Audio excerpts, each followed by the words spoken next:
lot of ground to cover today with OTR political analyst, Democrat Marianne Marsh, and Republican Ginny Buckingham. So the big event this past week was Governor Baker and his very first blizzard. Let's hear what he had to say. Governor, what do you think of your first face-to-face with Mother Nature as governor of Massachusetts? She's a big, powerful lady. So here's the question. How did he do?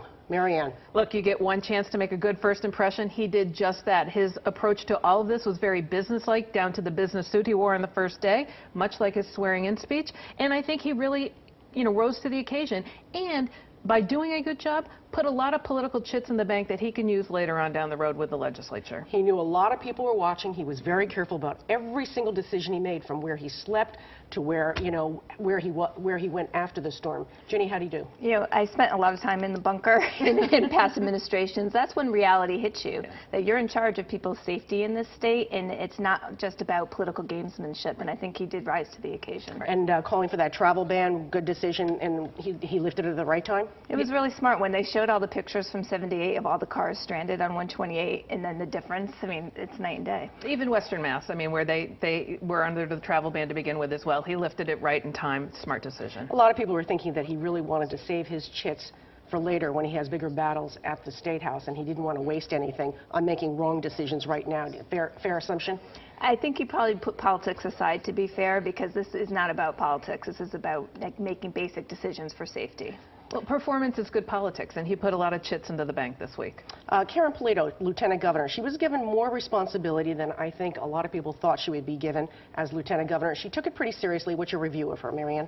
Well, I don't think she's given more responsibility, but I think it's smart politics in this case to have a direct line from local officials to the Baker administration, and she is it. And that, too, is going to serve them well down the road if they can continue to deliver. How do you think she did, Ginny? She's emerging as a true partner, which hasn't been the case with recent lieutenant governors and governors, so I think that's a really good sign. It's good for the people to get 2 for 2 instead of the opposite. What about Boston's mayor, Marty Walsh? How do you do? I think he did great. He's the mayor of America this week. He's been all over the media, so good for him, unlike Mayor de Blasio in New York.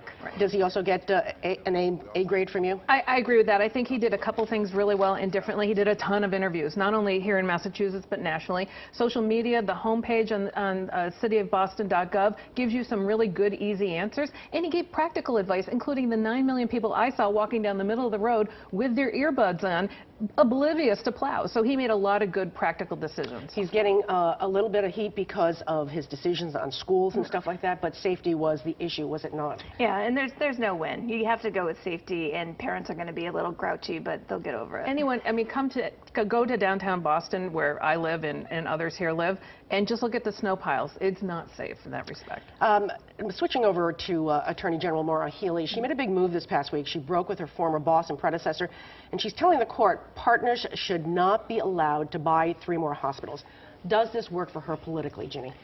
Yes, it does, and I think that's a bit of a concern. Martha Coakley got incredibly criticized during the last campaign for her decision on partners. Maura Healey saw that and is making a political decision. The Attorney General's office is really not supposed to be a place where you make political decisions, so I think it's a concern and something to watch. Is she right about that? Was it a political decision? No, I think this is what voters elected. There's a Maura Healey who takes the bull by the horns, takes a stand, and takes action. And she changed the entire dynamic of this debate by writing 1 letter. That's what they want her to do. That's not politics. That's Maura Healey. What about health care ramifications? What will happen as a result of this, do you think? Do you think the judge will move further away from partners? It's too early to tell. You have to see what the judge rules. You have to see what the decision is. So you can't predict what's going to happen yet. Ginny? I agree. We'll see how it plays out with the judge. It's ultimately the judge's call. Okay, moving out west a bit, Mitt Romney formally moved his residency to Utah. He built a ginormous home out there. That's going to be his residence. He's also got another house that he's building in California. As he weighs a 3rd run for president, will this the shedding of Massachusetts really make a difference, Ginny? So Mitt Romney's problem has always been that he thinks voters are stupid. And this is just another illustration. So no, I'm not from Massachusetts, I'm from Utah, and he thinks that will matter. I don't think it will. Is she right about that? Look, he can shed homes and shed personalities like a reptile sheds its skin. He's done it 4 times. Voters didn't buy it 3 of those times. The only voters who bought it was once here in Massachusetts, and we've had buyer's remorse ever since. And do you both believe that he is going to be running for 3rd time? Absolutely, positively, no question about it. Sure thing. Yep. Looks that way. Okay, we'll be back with OTR in just a minute.